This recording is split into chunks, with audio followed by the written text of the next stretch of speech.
Viewers, welcome to the Nelson primary school 5th standard Hindi subject. आज हम start करने वाले हैं जिसमें चैप्टर नंबर 11 है डामन और पिथियस, जो कि एक लोक कथा है।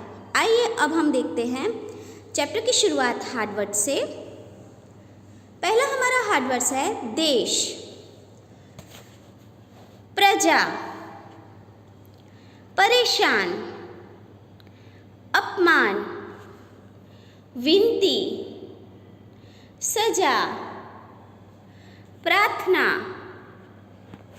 रुकावट, क्रूर, गुस्सा, प्रयोग, अंतिम, समय, परिवार, दोस्त, पृथ्वी। हार्डवर्ड्स के बाद वर्ड मीनिंग को देखेंगे तो पहला हमारा शब्द है दोस्त, जिसका है मीनिंग मित्र, प्रार्थना, जिसका अर्थ होता है विनती, खुश, प्रसन्न, धोखा का अर्थ होता है छल कपट, आंधी मीन्स बहुत तेज हवा, अपमान, जिसका अर्थ होता है बेइज्जती, अत्याचारी मीन्स निर्दय, क्रूर, असर, प्रभाव, छुट्टी, अवकाश और सजा का अर्थ होता है दंड। अब हम चैप्टर रीडिंग करेंगे। चैप्टर नंबर 11 डामन और पिथियस। डामन और पिथियस नाम के दो दोस्त थे। ये दोनों एक दूसरे के बारे में सोचते थे। जिस देश में ये दोनों दोस्त रहते थे उस देश का राजा बड़ा ही अत्याचारी था। वह छोटी छोटी गलतियों के लिए फांसी की सजा देता था। इससे प्रजा बड़ी दुखी परेशान थी। एक बार राजा अपनी प्रजा से बातचीत कर रहा था, तभी एक वहाँ पे खड़े डामन को खांसी आ गई। खांसी की आवाज़ सुनकर राजा गुस्से से बोले, इस डामन ने खासकर हमारी बातचीत में रुकावट पैदा की है। उसने हमारा अपमान किया है, इसलिए डामन को जेल में बंद करवा दिया जाए। डामन ने राजा से विनती करते हुए कहा, महाराज, मैंने जानबूझकर आपकी बातचीत में रुकावट पैदा नहीं की। मैंने आपका अपमान नहीं किया।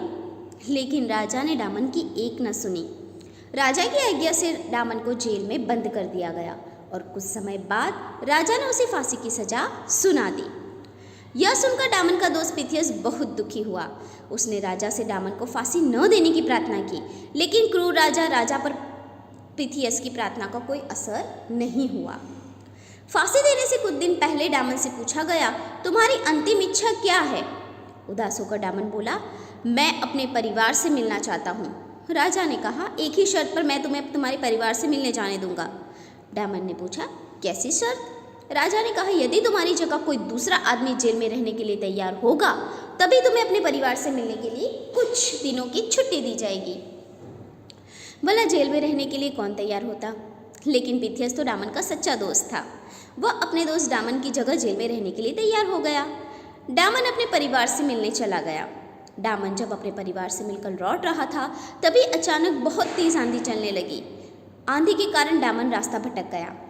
वह परेशान होकर सोचने लगा, हाय, अगर मैं समय पर वहाँ नहीं पहुँच सका तो मेरे दोस्त पिथियस को फांसी हो जाएगी।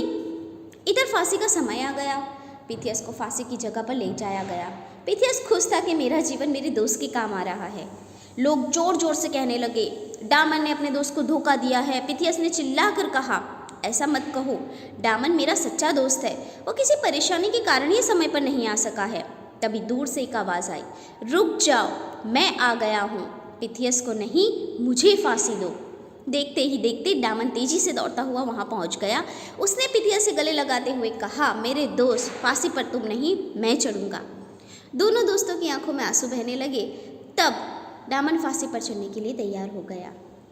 तभी राजा ने उनकी आवाज़ से कहा, रुक जाओ, तुम दोनों दोस्त मेरे पास आओ। थोड़ी देर सोचने के बाद राजा बोला, डामन जैसा सच्चा दोस्त किसी का अपमान नहीं कर सकता। डामन ने कोई गलती नहीं की है। फांसी तो किसी को भी कभी भी आ सकती है। मैं डामन को फांसी की सजा नहीं दे सकता हूँ। आज तुम्हारी दोस्ती देखकर मेरी आंखें खुल गई। मैं विनती करता हूँ कि तुम दोनों मुझे भी अपना दोस्त बना लो। मुझे तुम जैसे मित्रों की बहुत ज़रूर है। उनकी सच्ची दोस्ती देखकर राजा की आंखों में आंसू बहने लगे।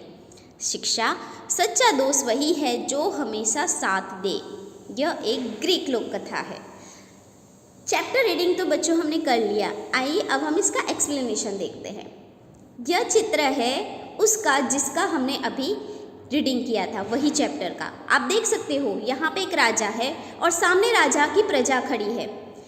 यहाँ पे किसी एक देश में राजा, वैसे तो हमें पता है कि राजा कैसे होते हैं, एक राजा होते हैं बहुत दयालु, एक राजा होते हैं बहुत क्रूर। तो यहाँ पे हमें जो चित्रण दिया गया है वो क्रूर राजा का दिया गया है।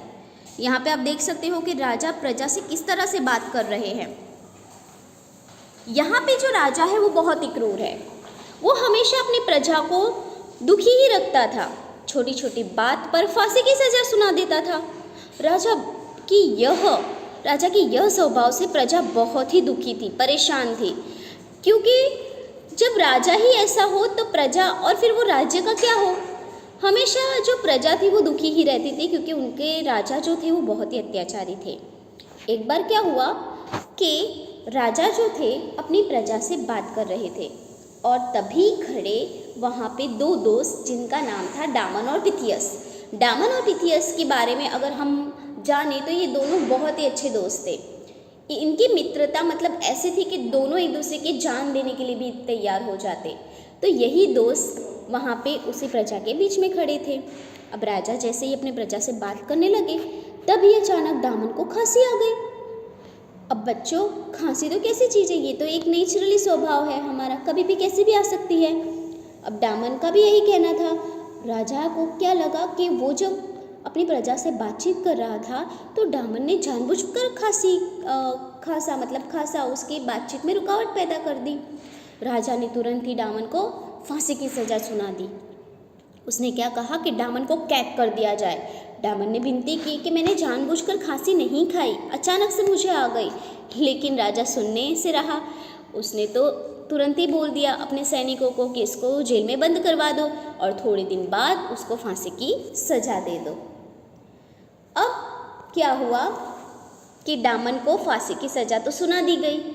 अब जब वो दिन आ गया, वो समय आ गया जब डामन को फांसी दी जा रही थी, तभी जैसे कि हम सबको पता है कि जब किसी को फांसी दी जाती है तो उसको अंतिम इच्छा पूछी जाती है कि क्या है तुम्हारी अंतिम इच्छा। ऐसे ही राजा ने जब डामन को पूछा कि डामन तुम्हें फांसी दी जा रही है, अब बोलो तुम्हारी अंतिम इच्छा क्या है।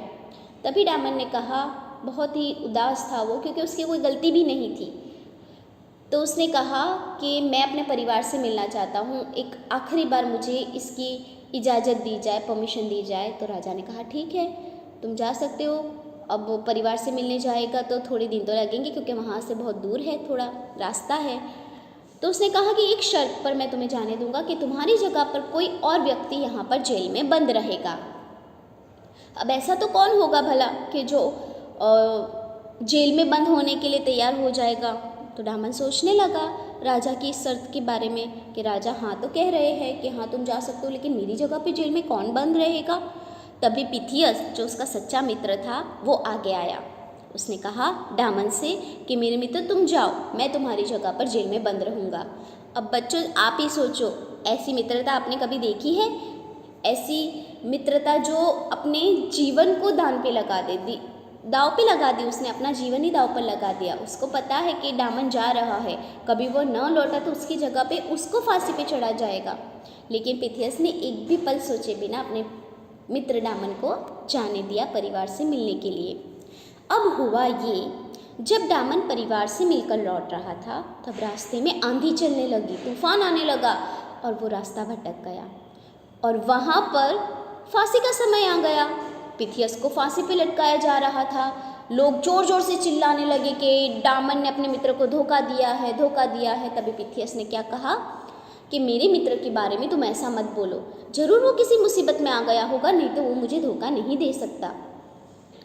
डामन यहाँ पे पूरी तूफान आंधी में फंस चुका था, रास्ता भटक गया था, उसको पहुँचने में देर हो रही थी और वहाँ पे लोग जो थे वो चिल्ला कर पिथियस को ये कह रहे थे। तभी अचानक से क्या होता है पता है? दूर से एक आवाज़ आती है। डामन सही रास्ते पे पहुंच जाता है और दूर से आवाज़ आती है कि ठहरो, मेरे मित्र पिथियस को फांसी पर मत चढ़ाओ, ये मेरी सज़ा है, यह सज़ा मुझे दो। दोनों मित्र गले लगते हैं और दोनों मित्र की आंखों में आंसू बहने लगते हैं। यह पूरा दृश्य जो है, ये पूरा चित्र जो है, राजा वहाँ पे जो बैठे थे वो देख रहे थे। अब यह दृश्य देखकर राजा की आंखों में आंसू आ गए। उन्होंने कहा, मैंने ऐसी मित्रता कभी नहीं देखी कि जो अपने प्राण के बारे में सोचे बिना, एक पिथियस है जो अपने प्राण के बारे में सोचे बिना फांसी पर चढ़ने के लिए तैयार हो गया, और एक दूसरा मित्र है जिसको भागने के लिए पूरी आयोजन था उसका। अगर वो चाहता तो वो वापस नहीं आता यहाँ पे। कौन होगा ऐसा व्यक्ति कि जो वापस स्पेशली जाएगा अपनी जान देने के लिए? डामन को पता था कि वो अपने परिवार से मिलने बाहर जा चुका है, अगर वो नहीं जाएगा तो वो फांसी से बच जाएगा, लेकिन नहीं, उसने भी अपने पिथियस के बारे में सोचा, अपने मित्र के बारे में सोचा। तो दोनों की मित्रता देखकर राजा की आंखों में आंसू आ गए। उसने कहा कि इसमें किसी की गलती नहीं है, गलती मेरी है। एक छोटी सी खांसी के कारण मैंने तुमको ये फांसी की सज़ा दे दी, और आज तुम दोनों की मित्रता देखकर मेरी आंखें खुल गई, मेरा हृदय परिवर्तन हो गया। मैं तुमको फांसी की सज़ा नहीं दूंगा, लेकिन तुम दोनों मुझे भी अपना मित्र बना लो, क्योंकि मुझे मित्रता के बारे में इतना ज़्यादा नहीं पता था। आज मैं तुमको देखकर मुझे पता चला है कि मित्रता आखिर होती क्या है।